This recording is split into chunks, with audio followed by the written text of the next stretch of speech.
Yeah, we're really excited to be here. We have a couple guys that played a couple of years ago in the bubble, and so this is their first really true NCAA experience. And then most of our other guys, this is their first time in the NCAA tournament. So a lot of excitement, a lot of learning as we go on. Obviously, we had the little hiccup yesterday with our stuff not making it, but we're all set. We're all ready to go, and shoes and jerseys and practice gear is all delivered. All right, we'll take questions. Please raise your hand if you have a question. Out here, third row in the middle here. Coach, since you led with that, Eric Kelly from Fox 44 in Waco, when you find that out, who sends the first text between you and Scott saying, hey, we might need some jerseys?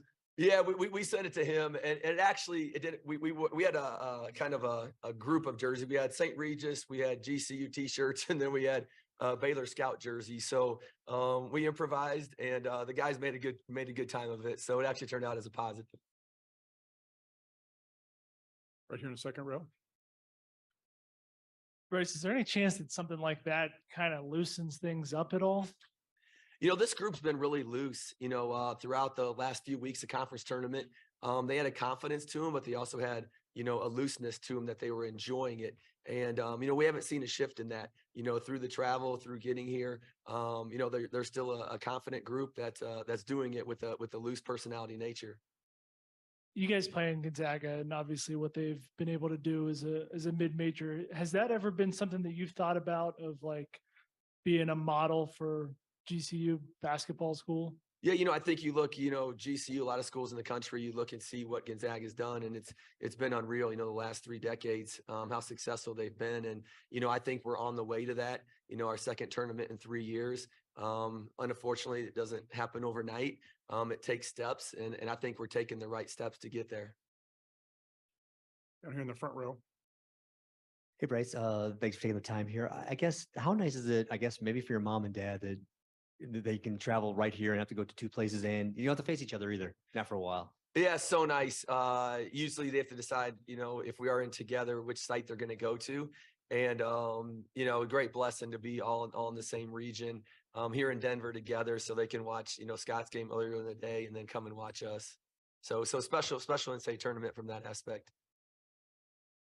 On the right-hand side in the aisle. Hey, Bryce. Brad Sussmat from Phoenix. Mark was in here earlier, Coach Few, and just talked effusively about the respect and the family and the respect towards the families back and forth. You talk about that relationship a little bit. Yeah, it kind of started with my brother and Mark. They've been, friends for years. So if I'm with them, I kind of get to hang out with them. So we've actually played pickleball together. He loves to fish. Me and my brother love to fish. So there's a lot of, common things, between us, and just really admire, how successful he's been, but also how humble he's been, through all these decades. What he's achieved again, is unreal compared to, other coaches in the country, but yet he always comes with that humble nature, but also very confident, in what he has achieved. All right, on the left-hand side in the aisle.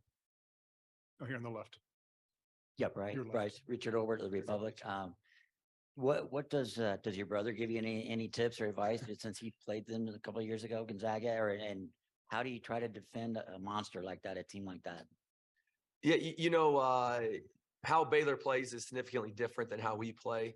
And if you look, to Timmy, he has seen every coverage. He's seen every type of defense, and he's pretty much annihilated everyone that's tried anything against him. And it's just a huge credit to him. He's probably, if not the top 1 or 2 most noticeable players, in the NCAA tournament, because he's played so well for so many years. They've played national championship games. He has some other players, so they have a lot of experience, coming into this tournament. Second row on the right. Bryce, Colin Harmon, ABC 15 in Phoenix. That pickleball match, did it happen here? I know Scott talked about trying to get it together. Yeah, it didn't happen here, so not here, but previously, yeah, it has. So, and Mark and Scott are pretty good. Give them credit for being good coaches. They're also pretty good pickleball players. Just the 3 of you all being in the same city for this. I know Mark had said that you guys got on a text message chain when you found out you were coming here. I mean, what are those conversations like, especially all these cities that you got and the 3 of you are here? Yeah, pretty much talked if there was a chance to play, but I don't think it's going to work out to be able to do it. And then I also have another connection, their assistant coach, Roger Powell. We coached together for 8 years. So, a lot of connections, amongst the staff and amongst just people that we know that have been part of their family also. Last one, how do you keep the momentum going from what you guys had in the conference tournament? You have some off time and to keep it rolling here going into tomorrow. Yeah, thankful we're playing on Friday because it's been a quick week from a recovery standpoint. Playing, we played I think 6 games in 10 days, 4 and 5, and then after you win, you don't really sleep. So we didn't really sleep going up to Selection Sunday. Guys have been really tired, and so it actually worked out, to be honest, that our gear wasn't here yesterday because we didn't really practice as hard as we probably would have, and so the guys got to get refreshed a little bit more for Friday. We'll stay on the right side. Bryce, Jeff Legwald, ESPN. I just I asked your brother too, but a little memory lane question, 25 years ago, your shot. How often do people ask you about that? Did you know at the time it would be replayed for every tournament after that? Yeah, we definitely didn't know. We had a group of 6 seniors that it was our 3rd straight NCAA tournament, and we had lost the previous 2 years. And when we won that game, we were just so happy because that was our big goal going into the season, was win a game in the tournament. And so we had finally accomplished that goal after 3 years. And so we were just so excited about that. We never dreamt, that we would be, 25 years later getting to answer a question, about it. But just a special time, special memory. It was a while ago. So I like when people just say anniversary and they don't give it the number. The number makes it seems a lot older when we put a number on it. We'll go over here on the left side, right in the middle. Coach, you talked about how it's nice to have both your parents be able to come to one site, but when they do and you play on the same day, does one parent go one way, one parent go the other in terms of what they wear? I know Scott said you guys would call them out if they Yeah, wanted they would probably go together or just stay home and watch. I think one thing, families, they're part of it. They take, wins and losses so hard. And, my mom and dad, I don't know how my dad coached for so long, and my mom, how she, stood all those wins and losses for so long. But this is always the pinnacle, as a college basketball coach, when you can make the NCAA tournament, you want to advance and keep going.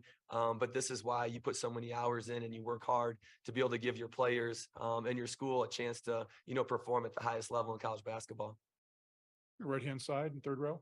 Aaron Anderson, Fox 31. Bryce, we spoke with Walter. Ellis is such a big name here for basketball fans.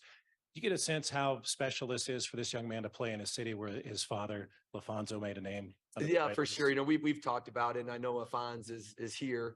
He got off with ESPN to be able to come and be at the game. And so just very special, I think, obviously for GCU, we have a lot of students up in this Denver area. So it's really cool that some of them will be here, come to the game. And then it's really cool, like a reunion for Walt growing up here a little bit in Denver and coming to this arena, and watching his dad. Back left. Julian Minnesone, 4 News Now, ABC Spokane. Bryce, what kind of conversations have you had with Roger when you guys found out you guys were matching up with each other in that friendly competition right there? Yeah, again, like our relationship, he was my associate head for like 8 years. And so we went through a lot together. And our kids are literally best friends. They FaceTime all throughout the year and they play sports. We had dinner in Vegas after they won their championship before they left town. We were hanging out last night a little bit. Tonight's probably going to be a no-go. But last night hanging out. And so, we said, no matter what, we promise we're going to be friends, after the game. So just a great friend of mine, and I'll hate to compete a couple hours against him, but I know he wants to win and I want to win. We're both going to give our best. And we'll go online to check for any questions virtually through the Zoom's connection. If we have any media who'd like to pose a question, please use the raise hand function.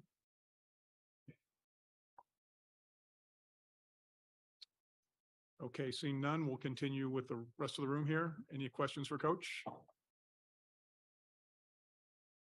2nd row on the right. Bryce, I'm kind of dying to know now who's the best pickleball player out of you guys. How does that go?